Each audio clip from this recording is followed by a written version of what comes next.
Chargeability पढ़ रहे हैं आपके sir. The profit of business or profession carried on by the assessee at any time during the relevant previous year. यहां पर word business use किया हुआ है।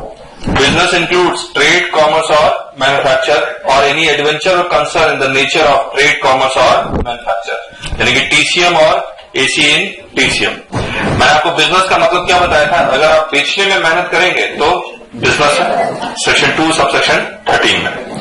सेक्शन 2 सबसेक्शन 36 क्या डिफाइन करता है, प्रोफेशन। प्रोफेशन इंक्लूड्स वोकेशन, यानी कि जो प्रोफेशन जो डिफाइंड है सेक्शन 44AA में, जो CA, CA, CWA, engineers, doctors, ये सारे तो प्रोफेशन है ही। इसके अलावा जो वोकेशन यानी कि आपकी हॉबी भी प्रोफेशन है। अगर आप जैसे पेंटिंग कर रहे हैं तो पेंटिंग आप बना बना के बेचने लगे, बेचने में मेहनत करने लगे, तो वो क्या बन जाएगा, प्रोफेशन। उसकी इनकम भी किस हेड में जाके टैक्सेबल होगी, पीजीबीपी। एसएससी का मतलब यहाँ पर क्या है, किससे टैक्स मांगेंगे, जो ओनर है या जो बिजनेस कर रहा है। जो बिजनेस चला रहा है वो एसएससी है। और हम कब मानेंगे कि बिजनेस कमेंस हो गया है, जब ट्रायल रन कंप्लीट होगा। The financial year in which trial run is completed. दूसरा, कई दरवाजे बताए थे मैंने आपको। एक्सपोर्ट इंसेंटिव्स 3 है, profit on sale of import licence, subsidy and duty drawback. तीसरा है प्रोफेशनल गिफ्ट्स। चौथा, any interest, salary, bonus, commission or remuneration by whatever name called due to or received by partner of a firm from such firm. तो firm अपने ही partners को remuneration और interest देगा, तो किस हेड में जाएगा, पीजीबीपी। पार्टनर अपने फर्म अपने पार्टनर्स को क्या देता है, तो पार्टनर्स के हैंड में एग्जम्प्ट होता है। Share of profit from firm is exempt in the hands of partners under section 10 subsection 2A। लिख लें यहां पर। फिर non competing fees, not doing any competitive business or not sharing any business secrets. इसके ऊपर service tax भी लगेगा। Any sum received under a key man insurance policy including the sum allocated by way of bonus on such policy, यानी की employees का अगर आप life insurance लेते हैं उसके मैच्योरिटी के बाद, ये मैच्योरिटी का पैसा कंपनी को मिलता है तो बिजनेस में है। एम्प्लॉय के मरने के बाद उसके लीगल हेयर्स को मिलता है तो अदर सोर्सेस में है। एम्प्लॉय को मिलता है तो profits in लिeu of salary, section 17 subsection 3 chargeable under the head salaries. Income from speculative transaction, section 43 subsection 5। Speculative transaction क्या होता है, बिना डिलीवरी लिए अगर आप शेयर्स खरीदेंगे और बेचेंगे तो उसको हम लोग स्पेकुलेटिव कहेंगे। और सेम डे सेटलमेंट होता है, ट्रांजेक्शन को आप स्क्वायर अप करते हैं। तो उसका मैंने पूरा आपको डायग्राम बताया था प्रैक्टिकली ये कैसे होता है। Speculative transaction means a transaction in which a contract for the purchase or sale of any commodity including stocks and shares is periodically or ultimately settled otherwise than by an actual delivery or transfer of commodity or scrip. स्पेकुलेटिव ट्रांजेक्शन का जो loss है वो अपने ही speculative income के साथ ही setup हो सकता है और 4 साल के लिए कैरी फॉरवर्ड हो सकता है। सेक्शन 30 अब डिडक्शंस है। सेक्शन 30 में किसका डिडक्शन मिलता है, rent, rates and taxes of premises. Rent of the premises paid to others oblique firm is allowed as deduction. अपने आप को रेंट दोगे तो उसका डिडक्शन नहीं मिलेगा। Insurance of premises is allowed as deduction. Municipal tax, land revenue subject to section 43B is allowed as deduction. Current repairs is allowed as deduction. On capital repairs depreciation can be claimed. अब current repair और capital repair में हमने difference बताया था, नीचे लिखा हुआ है। Replacement of part of asset is current repair. लिखा हुआ है नहीं लिखा हुआ आपने? Renovation of that premises from where sale is made. तो हमने एग्जाम्पल के रूप में रेस्टोरेंट बताया था, तो अब लिख लेना example restaurant. Capital repairs, replacement of whole of asset is capital repair. और अगर आप कोई नया एसेट ऐड भी करते हैं तो भी कैपिटल रिपेयर है। रिनोवेशन ऑफ एडमिनिस्ट्रेटिव प्रीमाइसेस, हमने एग्जांपल क्या लिया था आपसे, गोडाउन को अगर आप रिनोवेशन करते हैं तो वो कैपिटल रिपेयर माना जाएगा क्योंकि वहां से सेल इफेक्ट नहीं होता है।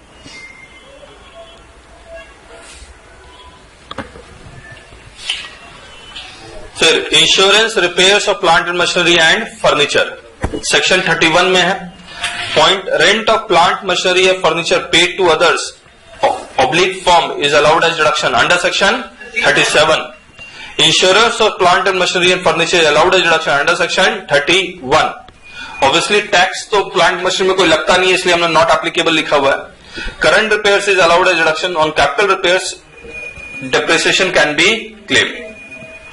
आया? अरे बता दो. Section 38 subsection 2 asset partly used for business oblique profession.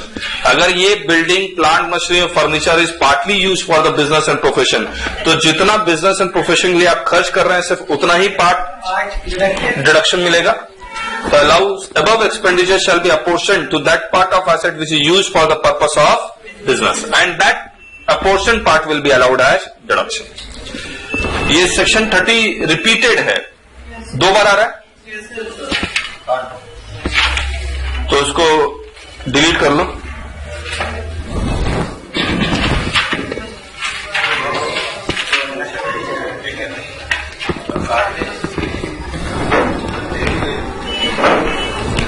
तो सेक्शन 30 हो गया, 31 हो गया, 32 डेप्रिसिएशन का है जो मैं आपके साथ पढ़ चुका हूं. मैं 36 पढ़ रहा हूं आपके साथ. Amount expressly allowed as deduction. Insurance premium of stock in trade is allowed as deduction. फिर insurance premium on health of employees is allowed as deduction. 2 condition है, सारे एम्प्लॉइज का आप हेल्थ इंश्योरेंस लेंगे और हेल्थ इंश्योरेंस प्रीमियम का payment cash में नहीं होना चाहिए, तो डिडक्शन मिलेगा. तो insurance premium on health of employees allowed as deduction if health insurance taken on health of all employees and health insurance premium is not paid in cash. फिर bonus or commission to employees is allowed as deduction, लेकिन it is subject to section 43B. अगर आप payment करेंगे before due date तभी deduction मिलेगा. Due date के बाद payment करेंगे तो जिस ईयर में पेमेंट करेंगे उस ईयर में डिडक्शन मिलेगा. फिर interest on borrowed capital use for the purpose of business and profession is allowed as deduction. लेकिन अगर आपने लोन बोरो किया है for the purchase of asset till the asset is put to use, उसका deduction नहीं मिलेगा. उसको आप कैपिटलाइज करेंगे और उसके ऊपर डेप्रिसिएशन मिलेगा. और after the asset is put to use that interest is allowed as deduction. Interest till the asset is put to use is not allowed as deduction. As per section 43B, if interest to banks, financial institution is actually paid, then deduction is allowed. Again, it is subject to 43B. बैंकों को बचाने के लिए 43B लेकर आया गया. और interest अगर आप बैंक में एक्चुअली पेमेंट करेंगे बिफोर ड्यू डेट, तो जिस ईयर का इंटरेस्ट है, जिस ईयर में इंटरेस्ट अक्रू हुआ उस ईयर में डिडक्शन मिलेगा. लेकिन अगर ड्यू डेट के बाद पेमेंट करेंगे तो जिस ईयर में पेमेंट करा है उस ईयर में डिडक्शन मिलेगा.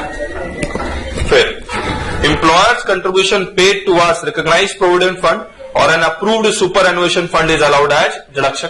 मैंने आपको बताया था सिर्फ 4 फंड का डिडक्शन मिलता है. Recognised provident fund, superannuation fund, approved gratuity fund and approved pension fund जो ATCCD में आया. इन 4 फंड के अलावा किसी भी चीज का डिडक्शन नहीं मिलता. मैंने गुल्लक का एग्जांपल दिया था. रिलायंस इंडस्ट्री लिमिटेड आपको दिखा कि आप ही का गुल्लक है, मैं डालता जाऊं पैसा, तो ये गुल्लक अगर रिलायंस के कंट्रोल में है तो रिलायंस इस गुल्लक के पैसे को अपने बिजनेस के लिए यूज कर सकता है, तो ऑब्वियसली रिलायंस को डिडक्शन नहीं देंगे. तो ये गुल्लक में पैसा का डिडक्शन तभी मिलेगा जब ये गुल्लक का पैसा रिलायंस के कंट्रोल के बाहर है. तो वो फंड के नाम वही लिखे हुए हैं. तो इसमें पहला है employer's contribution paid towards recognised provident fund or an approved superannuation fund is allowed as deduction. Employers' contribution towards pension scheme referred to in section 80CCD is allowed as deduction. Employers' contribution paid towards an approved gratuity fund is allowed as deduction. ठीक. As per section 43B, यहां भी restriction डाल दिया. Employers' contribution to above fund is actually paid in respective fund, then deduction is allowed. Same logic लगेगा कि अगर due date से पहले इसमें कंट्रीब्यूशन जा चुका है तो डिडक्शन मिलेगा. ड्यू डेट के बाद गया है तो जिस ईयर में आपने कंट्रीब्यूशन किया उस ईयर में, जिस ईयर में पेमेंट किया है उस ईयर में डिडक्शन मिलेगा. 2 रिस्ट्रिक्शन डाले. इन 4 फंड के अलावा किसी भी फंड का डिडक्शन नहीं मिलेगा. 48 subsection 7 contribution towards unapproved gratuity fund is not allowed as deduction. Contribution towards any non-statutory fund or unapproved fund is not allowed as deduction. Also, contribution made towards any other fund is not allowed as deduction. Bad debts. Bad debts का deduction कब मिलता बताएंगे आप? Bad debts का deduction. Bad debts is always allowed as deduction if debt was treated as income in the earlier previous year. Recovery of bad debt is taxable under the head business if earlier it was allowed as deduction. Such recovery always taxed under the head business even if business is closed down. ठीक है. फिर family planning का expenditure है. Family planning अगर revenue expenditure है तो allowed है deduction, capital expenditure है तो 1/5 every year is allowed as deduction.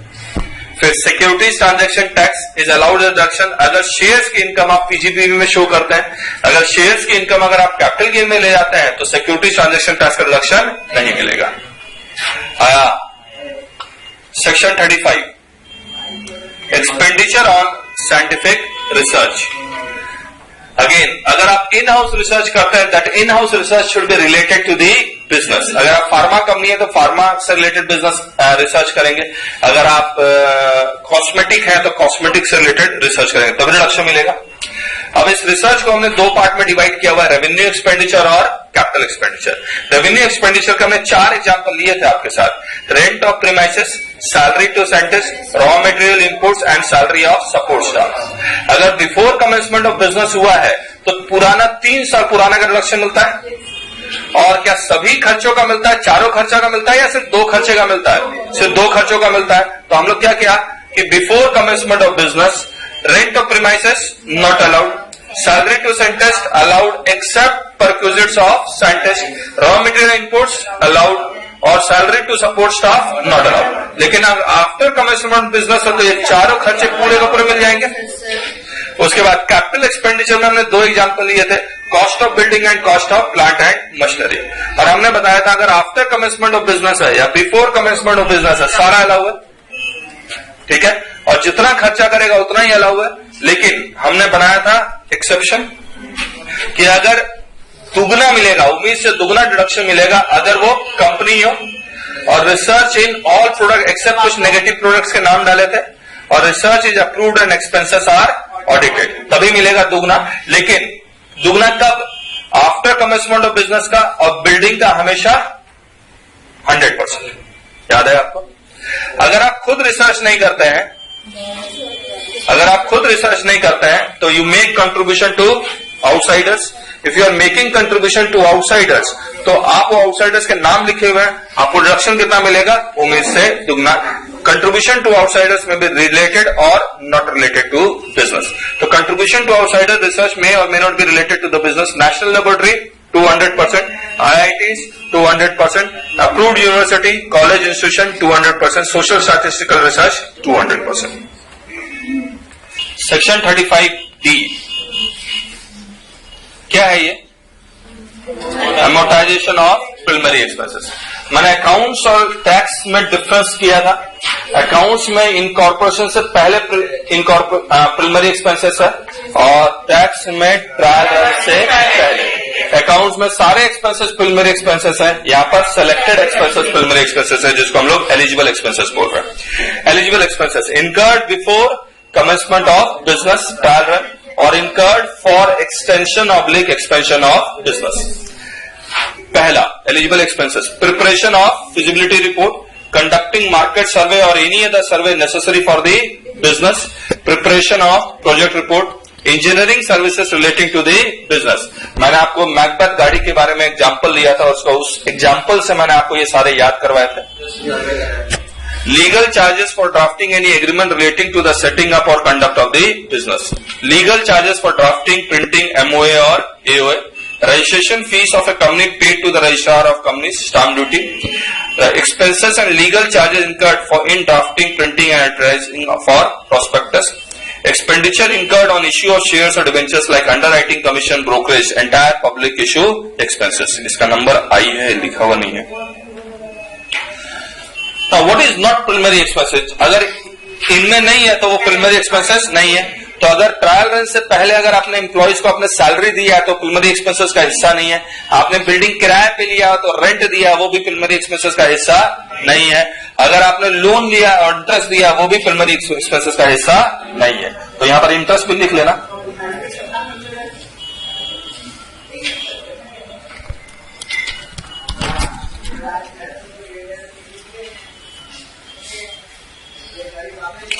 Applicability, इस प्रिलिमिनरी एक्सपेंसेस का डिडक्शन किसको मिलता है? रेजिडेंट या नॉन रेजिडेंट को? रेजिडेंट को मिलता है। इंडियन कंपनी है तो उसको ज्यादा डिडक्शन मिलता है। और ज्यादा कैसे किया है? 5% of cost of project or 5% of capital employed whichever is higher. Or eligible expenses whichever is lower, कितना मिलेगा? लोअर का डिवाइडेड बाय 5। किस ईयर से मिलेगा? जिस ईयर में ट्रायल रन कंप्लीट हुआ है। और अगर अदर रेजिडेंट है तो कितना रिडक्शन मिलेगा? 5% of cost of project or eligible expenses whichever is lower divided by 5।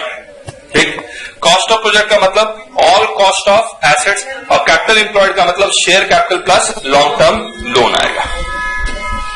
Section 37 general expenses. बताइए, इसमें जो कंडीशंस थे वो 5 कंडीशंस थे और मैंने जो पहला कंडीशन बताया था, expenditure should not fall under section 32-36।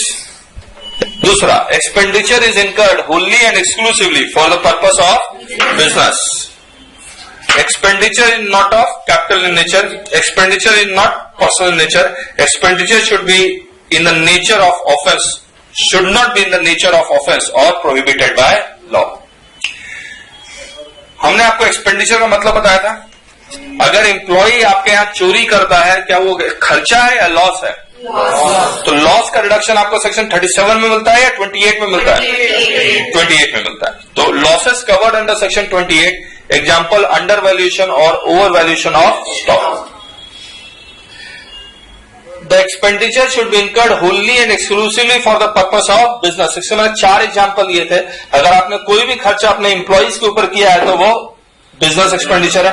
आपने कोई भी खर्चा एसेट को मेंटेन करने में किया है तो वो भी बिजनेस एक्सपेंडिचर है। आपने कोई भी खर्चा अपने क्लाइंट के ऊपर वर्क किया है तो वो भी बिजनेस एक्सपेंडिचर है। आपने कोई भी खर्चा रेपुटेशन को बचाने के लिए या मेंटेन करने के लिए या बढ़ाने के लिए किया है तो वो भी बिजनेस एक्सपेंडिचर है।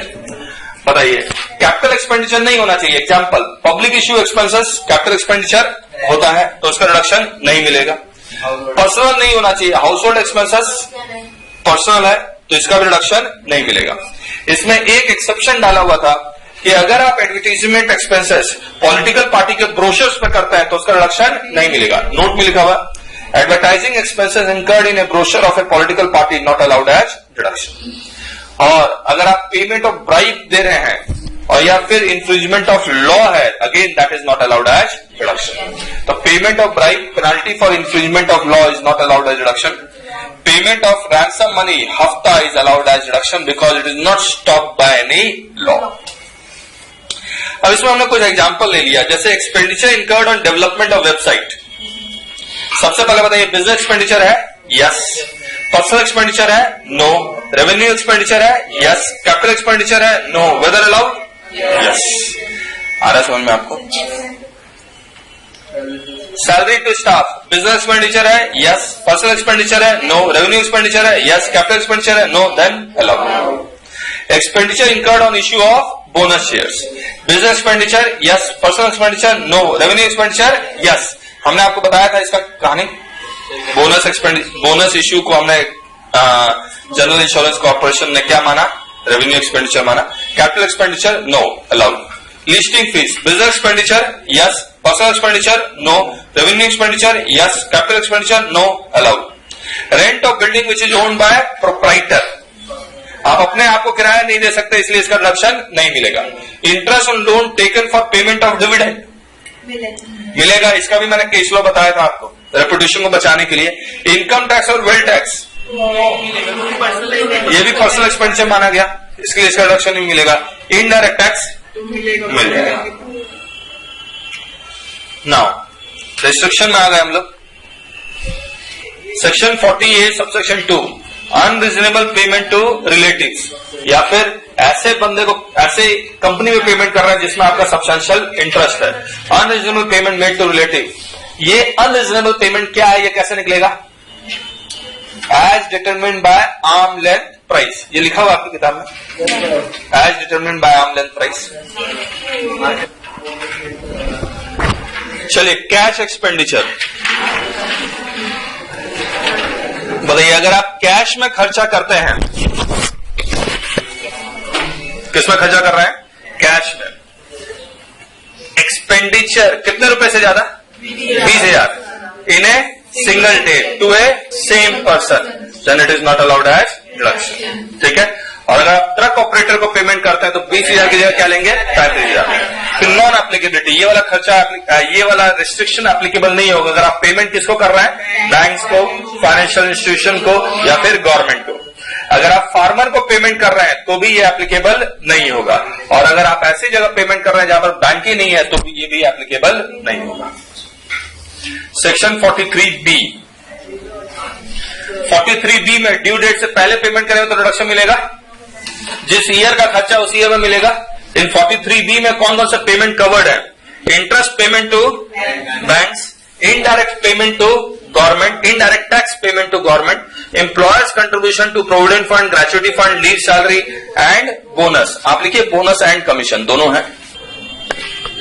Timing of deduction, payment before due date in the year of accrual of expenses, payment after due date in the year of payment. Note, for payment not covered under section 43B, expenses deduction allowed on the basis of accounts maintained by the SSE. और अगर accrual system है तो जिस year में खर्चा accrue हुआ उस year में उसका डिडक्शन मिल जाएगा। 44 AD and AE, presumptive basis of taxation, common points। अगर आप प्रिजम्पटिव बेसिस ऑफ टैक्सेशन में जाएंगे तो ये माना जाएगा कि सारे खर्चे का डिडक्शन अलाउ हो चुका है, इसका मतलब पीजीबीपी के सारे खर्चे अलाउ हो चुके हैं, तो पीजीबीपी के सेक्शन से इनएप्लीकेबल हो जाते हैं ऑटोमेटिकली। तो पहला section 30 to 44D is not applicable, it means further business deduction is neither allowed nor disallowed, क्योंकि सारे सेक्शन इनएप्लीकेबल हो गए, न कुछ माइनस होगा न कुछ प्लस होगा। Section 32 subsection 2 not applicable, section 40 to 43B not applicable, other income can be added to this income, यानी कि बाकी हेड्स के अंदर इनकम है तो वो ऐड हो सकता है। Losses under section 70 to 80 can be adjusted with this income, deduction under section 80C to 80U is allowed from this income। Administrative convenience के लिए क्या बताया, आपको अकाउंट्स मेंटेन नहीं करना और ऑडिट नहीं करवाना और एडवांस टैक्स का भी पेमेंट करने की जरूरत नहीं है, ठीक। Where, however, the business is carried on a partnership basis, remuneration to partner and interest to partner is allowed as deduction under section 37, but subject to section 40 small b। Section 44 AD किसको applicable है, individual HUF और firm को, अगर वो resident होगा तभी applicable है। Turnover कितना होना चाहिए, up to 1 crore. Not applicable profession, agency, business, commission और ब्रोकरेज इनकम जो कमा रहा है उसको एप्लीकेबल नहीं है। और प्रिजम्पटिव इनकम कितना माना जाएगा, 8% ऑफ टर्नओवर। और अगर आप 44 AE में जाएंगे तो वो ट्रक ऑपरेटर के लिए है, 80% चाहे रेजिडेंट हो या नॉन रेजिडेंट हो। और उसके पास कितना ट्रक होने चाहिए during the previous year, not exceeding 10 eight any time during the previous year, और सबको एप्लीकेबल है। और प्रिजम्पटिव इनकम हेवी ट्रक के लिए 5000 पर मंथ, मीडियम और लाइट के लिए 4500 per month, during which truck is owned. आया